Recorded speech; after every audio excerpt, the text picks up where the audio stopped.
In the harsh desert landscapes of 1885 Arizona Territory, where the line between civilization and wilderness was drawn in blood and courage, unfolds a story that will shatter every assumption you have about the Old West.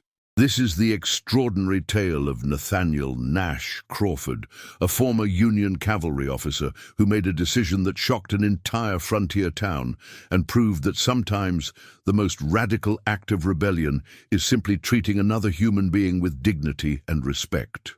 If you're ready for a story that will challenge everything you think you know about the American frontier and restore your faith in the power of compassion to overcome prejudice, hit that like button and subscribe for more incredible tales of courage and justice. Don't forget to let us know in the comments which city you're watching from. We love connecting with our amazing global community. The auction that shamed a town. The September sun beat down mercilessly on the dusty main street of Copper Springs, Arizona Territory, as a crowd gathered around the makeshift auction platform that had been erected in front of Patterson's General Store. It was 1885, and the Apache Wars were supposedly winding down, but tensions between white settlers and the remaining Native American tribes ran as hot as the desert wind that swept through the ramshackle frontier town. Nathaniel Crawford stood at the back of the crowd, his weathered hands resting on the pommel of his Colt .45, watching with growing disgust as the auction prepared to begin. At 34, Nash had seen enough of war and violence during his service with the 7th Cavalry to last several lifetimes. After mustering out in 1881, he'd used his military pension and savings to purchase a small ranch outside Copper Springs, where he raised horses and tried to forget the sounds of battle that still echoed in his dreams. But what was about to happen in the town square would test every principle he'd fought for during the war. "Ladies and gentlemen," called out Sheriff Morton Briggs, a portly man whose badge seemed to be his only qualification for law enforcement. "We have here a young Apache woman captured during the recent skirmish near Devil's Canyon.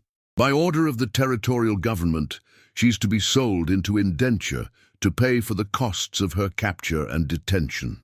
Nash felt his stomach turn as the woman was led onto the platform. She appeared to be in her early 20s, with long black hair that had been roughly braided and clothes that had once been traditional Apache dress, but were now torn and dirty from weeks of captivity.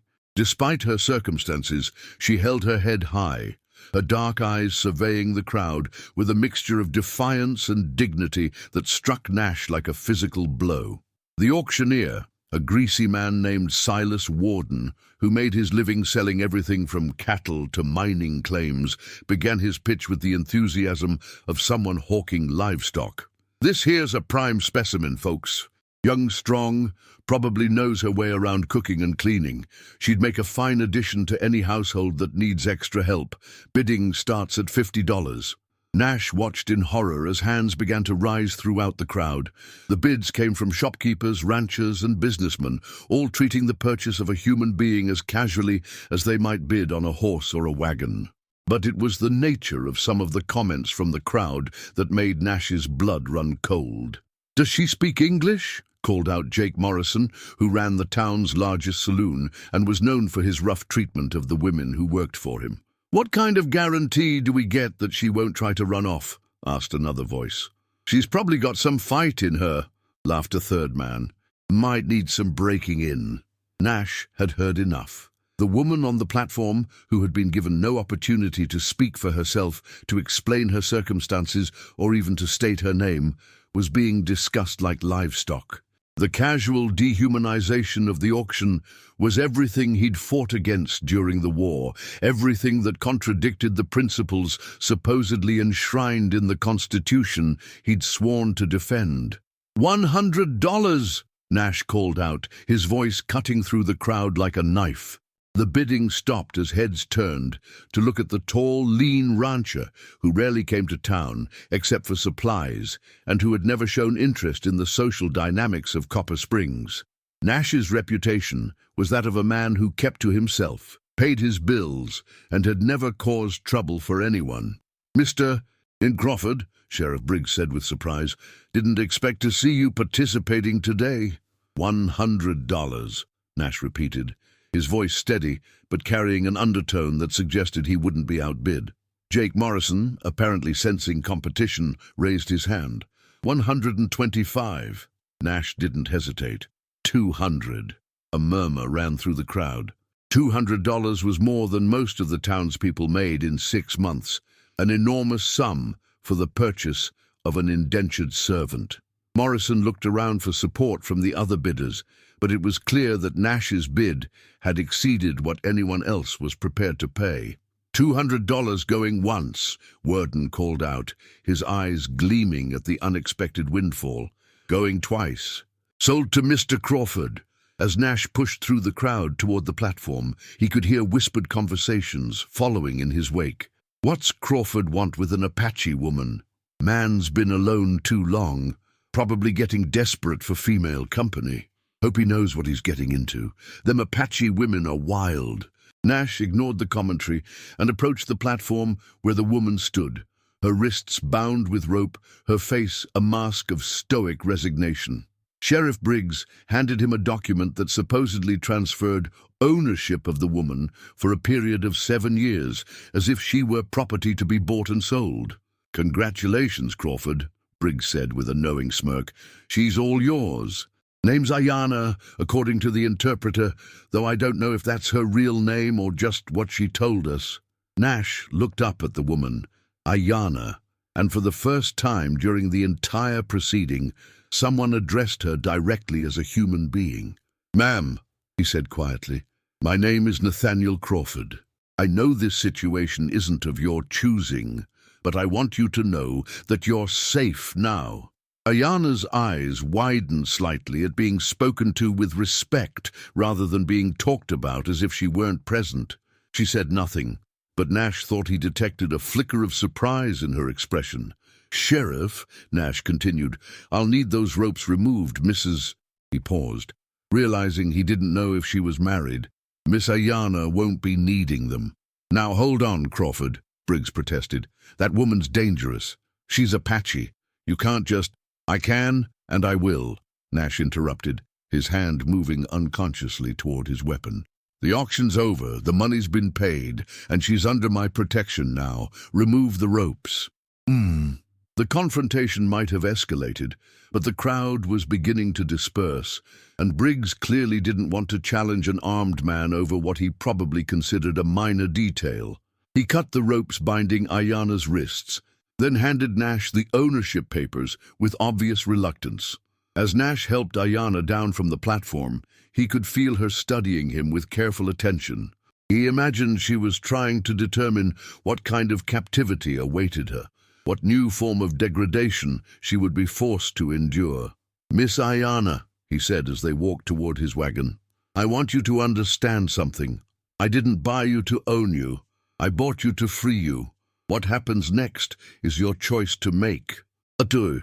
For the first time since the auction began, Ayana spoke, her English accented but clear. Why? It was a simple question, but it carried the weight of everything that had just transpired. Why would a white man spend a fortune to purchase an Apache woman? Why would he immediately remove her restraints? Why would he speak of freedom when the law said she was his property for 7 years? Nash helped her into the wagon seat beside him, noting that she moved with the fluid grace of someone accustomed to life in the wilderness. "Because," he said simply, "what just happened here was wrong. And sometimes, when you see something wrong happening, you have to do what you can to make it right." As they drove out of Copper Springs toward Nash's ranch, both of them understood that they were embarking on something unprecedented in the Arizona Territory. A former cavalry officer and an Apache woman, brought together by circumstances neither had chosen, were about to discover that sometimes the most unlikely partnerships can challenge an entire society's assumptions about race, dignity, and what it means to be human. Behind them, the town of Copper Springs buzzed with speculation about Nash Crawford's motives and predictions about how his experiment would end. None of them could have imagined that what began as an act of conscience would grow into something that would transform not just 2 lives, but an entire community's understanding of justice and redemption. Building trust in a hostile world. The Crawford Ranch lay 15 miles southeast of Copper Springs, nestled in a valley where a year-round spring provided water for the horses Nash bred and the small garden that supplied most of his food. It was a modest operation by territorial standards, 640 acres of deeded land, with grazing rights on surrounding government property, but it represented everything Nash had worked for since leaving the army. The ride from town had been conducted in silence, both Nash and Ayanna lost in their own thoughts about the unprecedented situation they now found themselves in.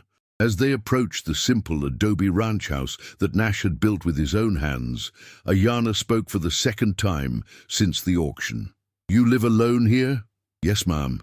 Have for the past 4 years." Nash pulled the wagon to a stop in front of the house and climbed down, then turned to help Ayanna descend. She ignored his offered hand and jumped down herself, landing with the quiet grace of someone accustomed to moving silently through dangerous territory. Nash led her to the front porch, where 2 wooden chairs sat facing the magnificent view of the Chiricahua Mountains in the distance. "Miss Ayanna, I know you have no reason to trust me, and I know this situation is unusual. But I want to explain what I'm thinking, and I want to hear what you're thinking." Ayanna remained standing, her posture alert and ready for flight, as if she expected this apparent kindness to be revealed as some kind of trap. "You paid $200 for me. The sheriff said I belonged to you for 7 years. What do you want?" Nash sat down in one of the chairs and gestured for her to take the other, but she remained standing. "Miss Ayanna, I want you to understand something. I fought in the war between the states, and I've seen what happens when people are treated as property. I've seen slavery, and I've seen the aftermath of slavery, and I swore I'd never be part of anything like that again." "Then why did you buy me?" "Because if I hadn't, someone else would have, and based on the comments I heard from that crowd, I don't think you would have been treated with the respect and dignity that every human being deserves." Ayanna studied his face for a long moment, as if trying to determine whether he was telling the truth or simply a more sophisticated form of captor. "What do you expect from me?" Nash pulled the ownership papers from his shirt pocket and held them up. "First, I want to burn these. They're an abomination. No human being should own another human being, regardless of what the territorial government says." Without waiting for her response, Nash struck a match and set the papers ablaze, watching as the legal document that supposedly made Ayanna his property crumbled to ash in the desert breeze. "Second," he continued, "I want to offer you employment, not servitude. I need help around the ranch, cooking, mending, helping with the horses during foaling season. In return, I'll provide food, shelter, and wages. If you choose to stay, it will be because you want to, not because you're forced to. And if I choose to leave, then you leave. I won't stop you, and I won't report you to the authorities. You're free to make your own decisions about your life." For the first time since the auction, something that might have been hope flickered in Ayanna's eyes, but it was quickly replaced by suspicion. "Why would you do this? What do you gain?" Nash was quiet for a moment, considering how to explain motivations that he wasn't entirely sure he understood himself. "Miss Ayanna, I've spent the last 4 years living alone on this ranch, trying to forget things I saw during the war. But today, watching that auction, I realized that forgetting isn't enough. Sometimes you have to take action to make sure the things you fought against don't happen again. You fought against my people. Yes, I did. And I'm not proud of everything that happened during those campaigns. But I always tried to fight honorably, to protect civilians, to make sure that prisoners were treated according to military law. What I saw today wasn't honorable. It was cruel and degrading, and I couldn't stand by and watch it happen." Ayanna sat down in the second chair, her movements cautious, but suggesting that she was beginning to consider the possibility that Nash meant what he said. "My name is not Ayanna. That is what the soldiers called me because they could not pronounce my real name." "What is your real name?" "Dazi. It means young woman in my language." Miss Darcy, then. I'm honored to know your real name.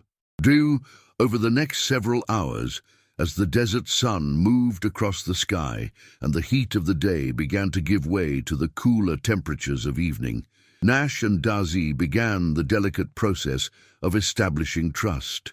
She told him about her capture during a raid on a small Apache band that had been trying to reach the reservation at San Carlos. She had been traveling with her elderly grandmother, who had died during the forced march to Copper Springs. "Grandmother was all the family I had left," Darcy said quietly. "The rest of our band was killed or scattered years ago. We were just trying to reach safety." Nash felt the familiar weight of guilt settle on his shoulders. How many similar stories had he been part of during his military service? How many families had been destroyed by policies he had helped enforce? "I'm sorry for your loss," he said simply, "and I'm sorry for the part my people played in it." Darcy looked at him with surprise. "You apologize for your people. I have never heard a white man do this. Maybe it's time more of us started." As evening approached, Nash showed Darcy to the small guest room he had built onto the house but never used. It was simply furnished but clean and comfortable, with a window that looked out toward the mountains where her people had lived for centuries. "This is yours for as long as you want it," he told her. "The door has no lock, and you're free to come and go as you please." That night, as Nash lay in his own bed, listening to the familiar sounds of the desert night, he wondered if he had made the right decision.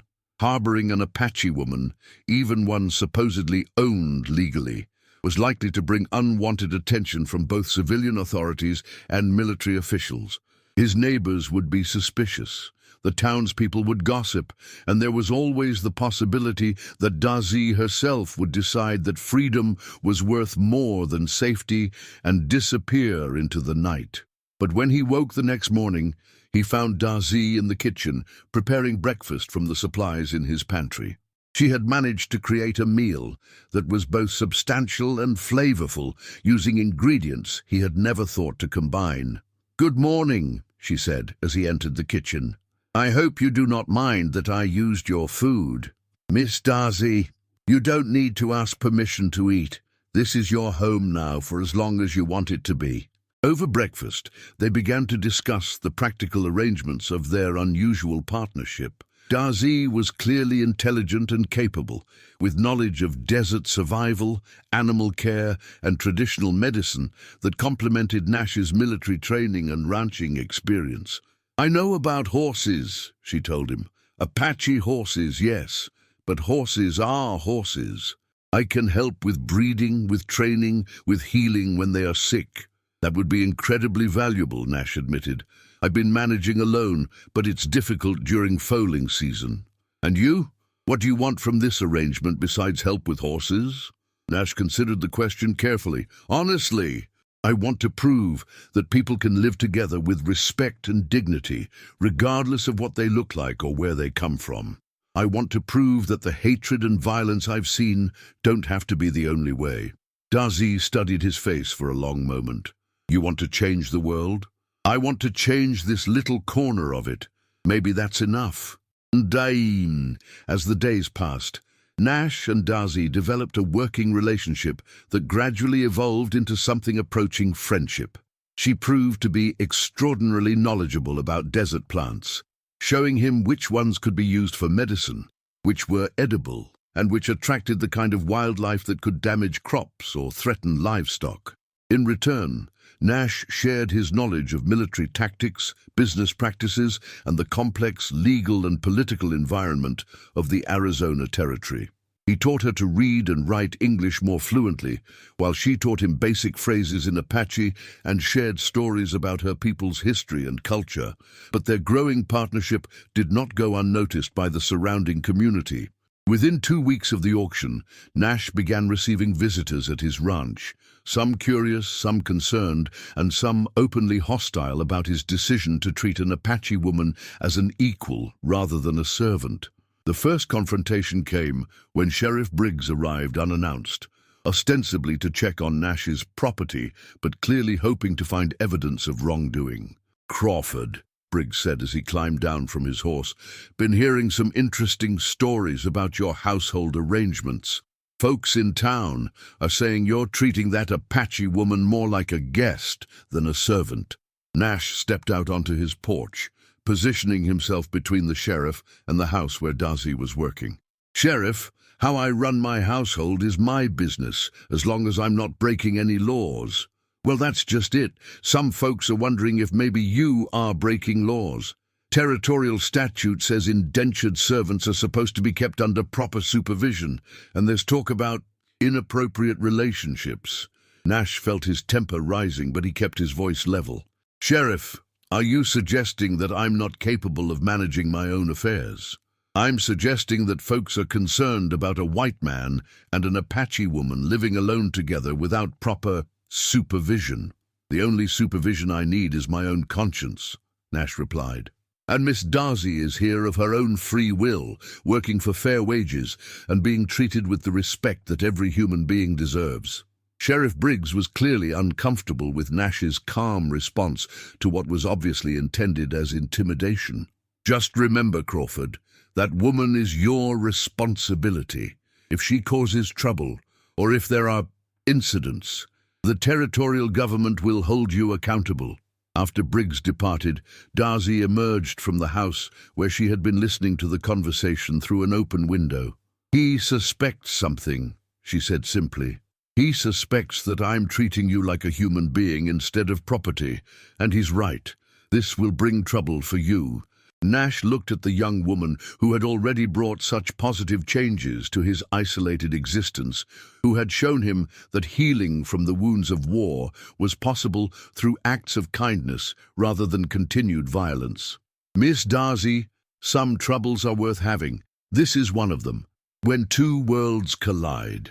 The trouble, Sheriff Briggs had predicted, arrived on a crisp October morning in the form of a military patrol led by Lieutenant Colonel James Whitfield, a career Army officer whose reputation for harsh treatment of Apache prisoners was well known throughout the territory. Whitfield had received reports about Nash's irregular household arrangements and had decided to investigate personally. Nash was working with a young stallion in the breaking pen when the column of 20 cavalry troopers rode into his ranch yard, their blue uniforms and military bearing a stark reminder of his own service years. Dizzy was in the garden behind the house, but Nash knew she would have heard the approaching horses and would be ready to flee if necessary. "Mr. Crawford," Lieutenant Colonel Whitfield called out as he dismounted from his bay gelding. "I'm James Whitfield, commanding officer at Fort Huachuca. I believe we need to have a conversation." Nash tied off the stallion and approached the military officer, noting the hostile expressions on the faces of the troopers who had accompanied their commander.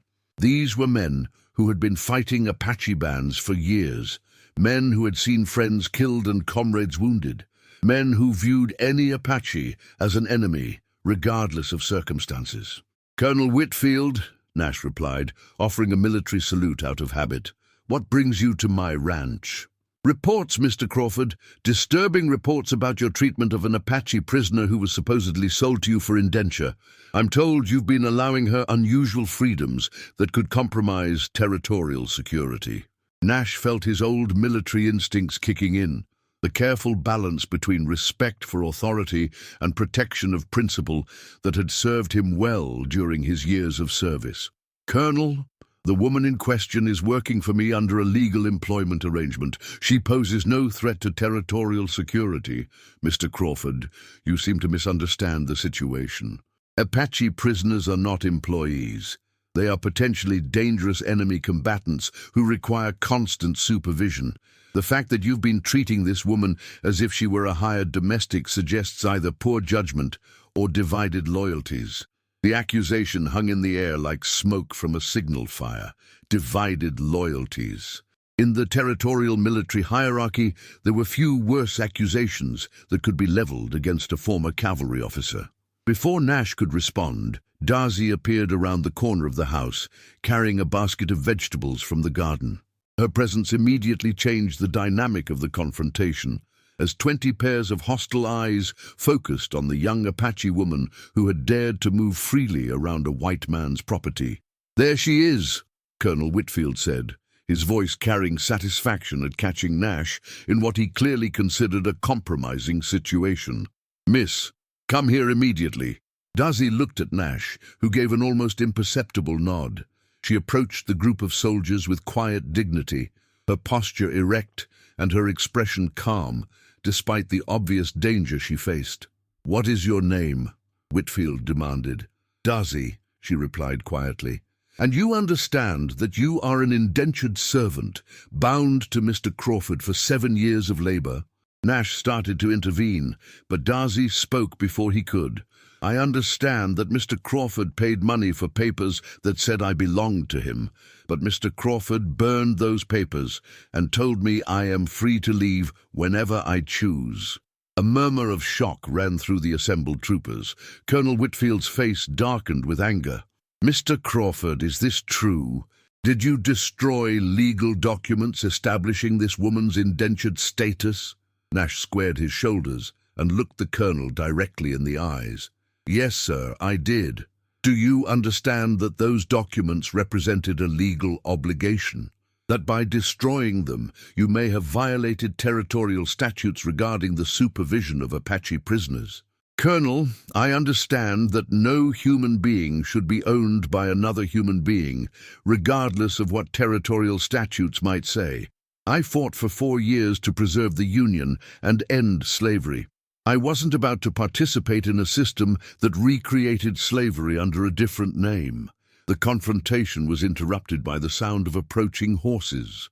A group of ranchers from the surrounding area, led by Jake Morrison from the Copper Springs Saloon, rode into the ranch yard. Nash realized with growing unease that this wasn't a coincidence. The military visit and the civilian arrival had been coordinated. "Colonel Whitfield," Morrison called out as he dismounted, "glad to see you're finally addressing this situation. We've been concerned about Crawford's arrangements here for weeks." Nash found himself surrounded by 24 armed men, military and civilian, all apparently united in their opposition to his treatment of Darcy. But it was Morrison's next words that revealed the true nature of their concerns. "Colonel, we have reason to believe that Crawford has been sharing inappropriate intimacies with that Apache woman. Several witnesses have reported seeing them together in circumstances that suggest improper relations." Nash felt rage building in his chest. The accusation wasn't just an attack on his character, it was designed to destroy Darcy's reputation and justify whatever punishment the assembled men had in mind. "That's a lie," Nash said firmly. "Miss Darcy is employed here as a domestic worker and horse trainer. Our relationship is entirely professional and proper." "That's not what folks in town are saying," Morrison replied with a smirk. "They're saying you two have been living as man and wife, which would make her your squaw, and you, well, that would make you an Indian lover." The words were chosen specifically to inflame both military and civilian prejudices. In the social hierarchy of the Arizona Territory, few accusations carried more weight than the suggestion that a white man had gone native by forming romantic attachments with Native American women. Colonel Whitfield seized on the accusation with obvious satisfaction. "Mr.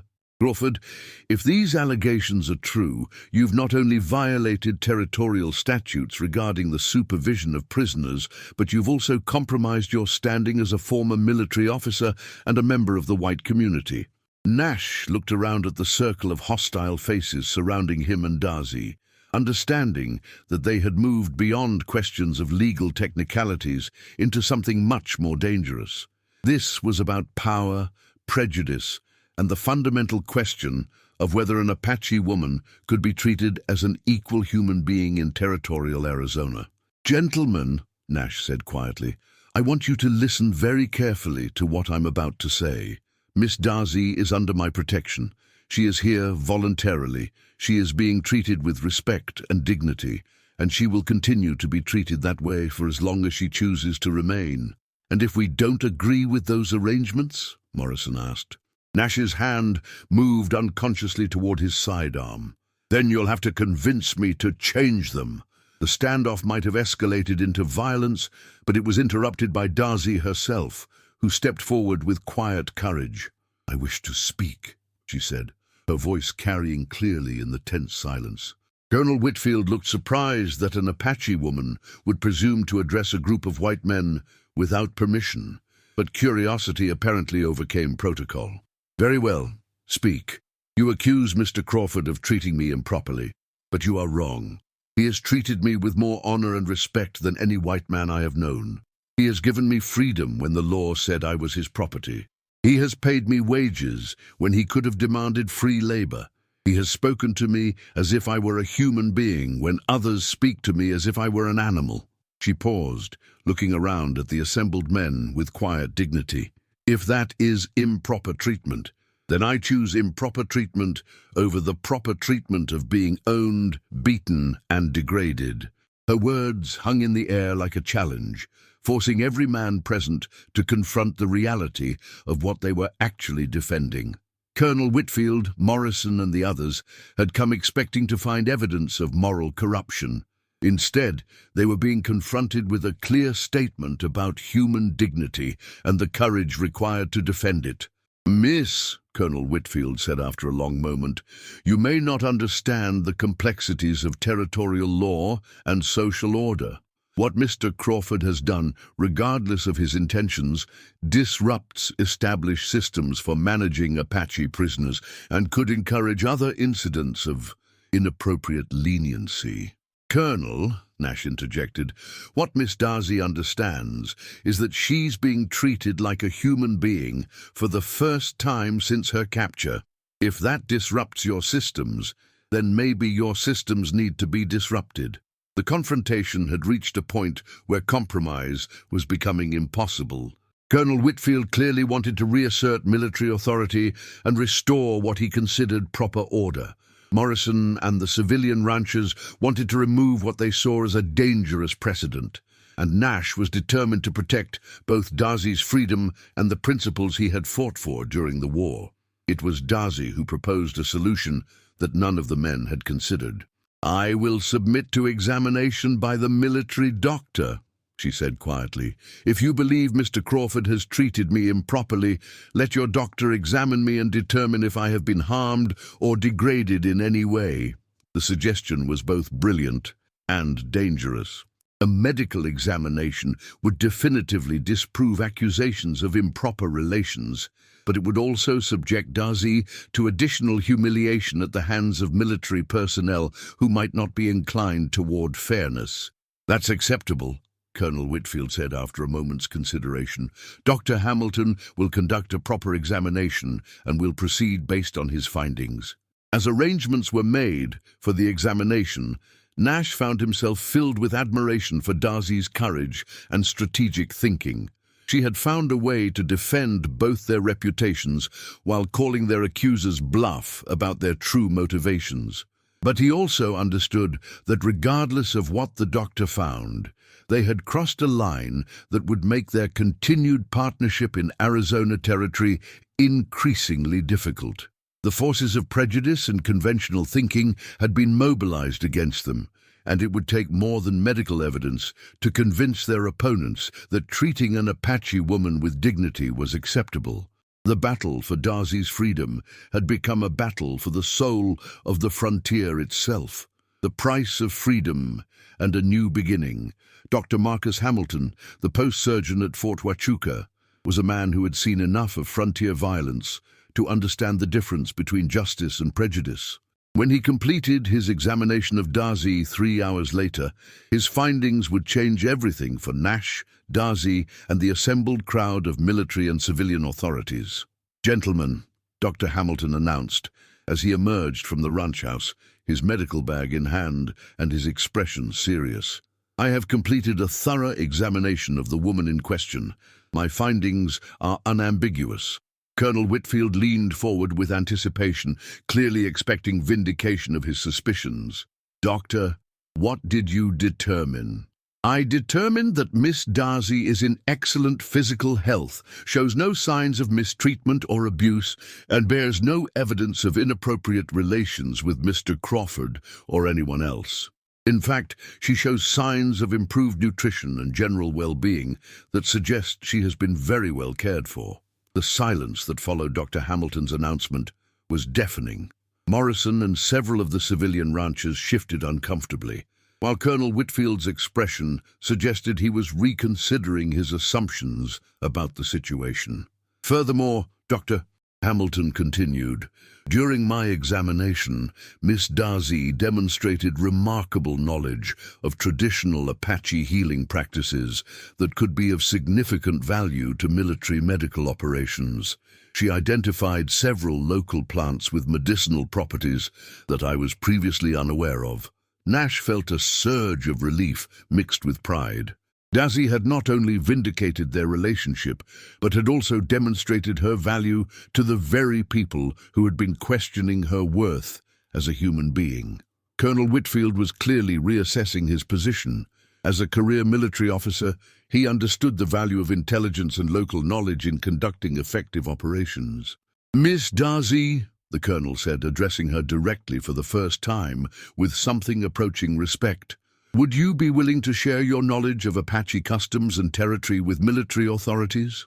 Darcy looked at Nash, who gave her an encouraging nod, then back at Colonel Whitfield. "I would be willing to share knowledge that could prevent unnecessary violence and help bring peace between our peoples."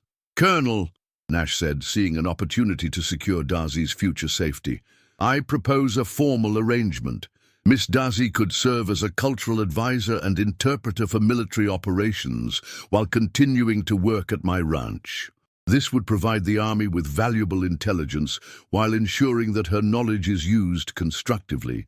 The proposal transformed Darcy from a suspected security threat into a valuable military asset while maintaining her freedom and dignity.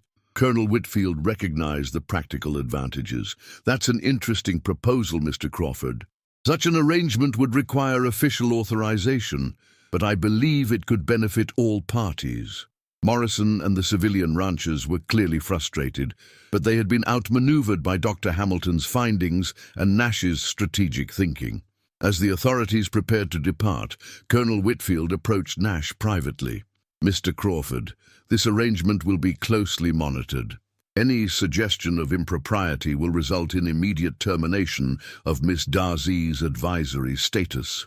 "Understood, Colonel. But I think you'll find that treating people with dignity and respect produces far better results than the alternative." A legacy of courage. 5 years later, in the spring of 1890, the Crawford Ranch had become something unprecedented in Arizona territory, a symbol of what was possible when prejudice gave way to understanding. Darcy's work as a cultural advisor had proven invaluable in negotiating peaceful surrenders of several Apache bands, saving countless lives on both sides. The partnership between Nash and Darcy had evolved into something deeper than either had initially imagined. When they married in a simple ceremony attended by Dr. Hamilton and a handful of friends from the territorial capital, it represented more than the union of two people.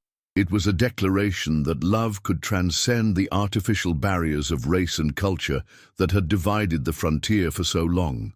Their success hadn't been without costs. Nash had lost some neighbors and business relationships, and Darcy had endured countless instances of prejudice and hostility. But they had also gained something more valuable, the knowledge that they had helped change their corner of the world for the better. When their first child was born in 1891, a daughter they named Hope, she represented the future they had been fighting for, a future where the color of someone's skin mattered less than the content of their character. The story of Nash, Crawford, and Darcy became legend throughout Arizona territory, passed down through generations as proof that individual acts of conscience could challenge entire systems of oppression. Their ranch became a refuge for others who didn't fit society's narrow definitions of acceptability, a place where human dignity was valued above social conventions. In his journal, found years later, Nash wrote, "I bought Darcy's freedom for $200, but in truth she freed me from the hatred and prejudice that had been poisoning my soul since the war. The best investment I ever made wasn't in land or livestock. It was in the simple recognition that every human being deserves to be treated with dignity and respect. What this story teaches us today. The extraordinary tale of Nathaniel Crawford and Darzi reminds us that real change happens when ordinary people make extraordinary choices to stand up for what's right, even when it costs them everything. Their story proves that love, respect, and human dignity can overcome even the deepest prejudices. In our modern world, we still face moments that test our character, opportunities to choose compassion over convenience, understanding over hatred, and courage over conformity. Nash and Darzi's legacy challenges us to ask, when faced with injustice, will we be bystanders or will we act? Loved this incredible true story. Don't miss our next amazing tale of courage that changed history. Smash that like button if this story touched your heart.